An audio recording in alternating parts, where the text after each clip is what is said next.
Welcome to Sidelined Sports, where we give you an up-close and personal look at the teams, coaches, and athletes who make up the Columbia Basin. I'm host Sean Wells. Tonight, we'll check out on Moses Lake Soccer taking on Issaquah in a state playoff game. We'll see how the number 2 ranked Ephrata soccer team took down Fife, and we'll check back in on the Tigers as they battled a dangerous West Valley team in their quarterfinal matchup. You're watching Sidelined Sports, and it starts now.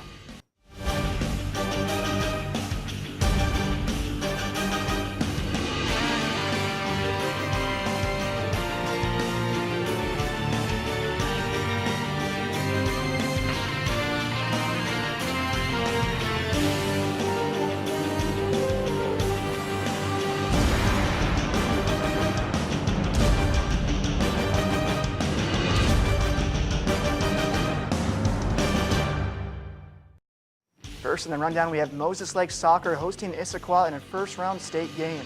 Moses Lake had been knocked out of state in the first round the last 2 years. They're looking to change that versus the Eagles. It was a cold night in Moses Lake for the first round of state soccer. 2 of the top 5 teams in the state were facing off, with Moses Lake hosting Issaquah. Issaquah struck first 14 minutes in with a goal from freshman Christy Johnson.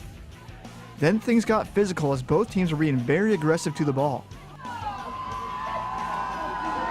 Issaquah senior Devin Talley then gave the Eagles a 2-0 lead late in the second half. But the Chiefs rallied quickly as Alicia Overland found the back of the net with 10 minutes left to close the gap.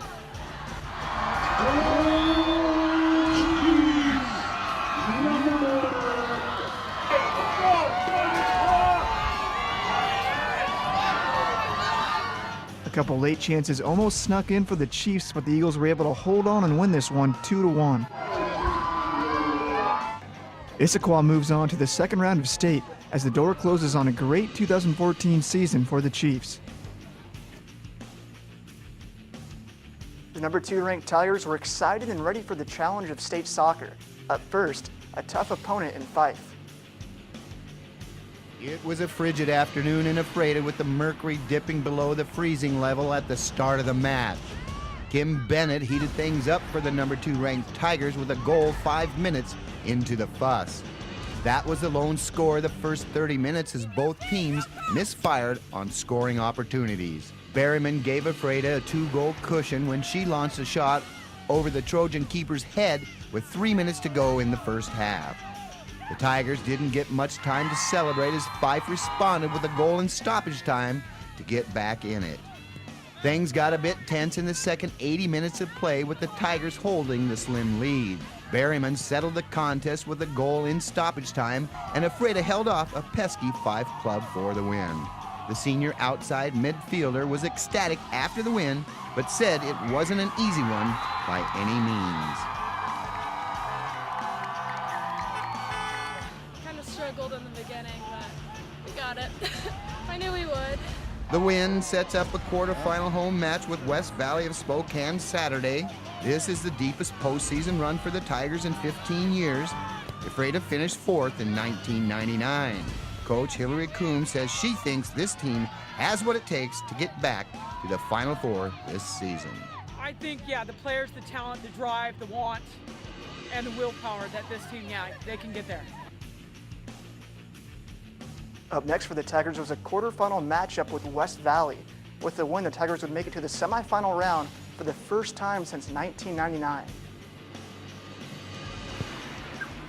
Ephrata got 2 second-half goals from Haley Berryman, and the Tigers came back to beat West Valley 2-1 at home Saturday. First half scoring was held to a minimum as both teams missed several opportunities to put the ball in the net. The Eagles struck first on a ball that skipped over a diving Tiger keeper with just under 9 minutes to go. Things got a bit chippy in the second half of play as both teams felt the pressure mounting. Berryman got the equalizer with less than 5 minutes left in the contest.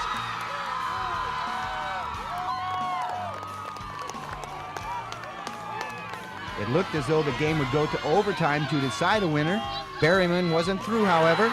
The team's leading scorer connected on the winning goal with a minute to go in stoppage time.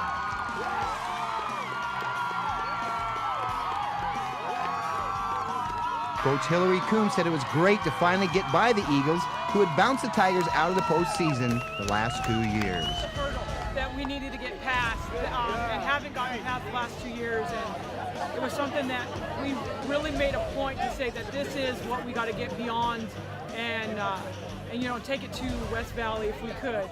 And they did. Coombs said the team was confident they could pull it out despite trailing at the break. It was a team conversation. Just we were confident. We needed to stop playing like we were down, you know, so much, and our heads hanging our heads. We had to fight a little bit more. We knew we had it in us, and we were trying to play like not like our team plays, but like almost, you know, trying to copycat them. You know, we talked about how we just needed to be us, and because us works. So they came out and they proved it. Coming up after the break, we'll have our Pick 6 top plays of the week. Now let's take a look at scores from around the area.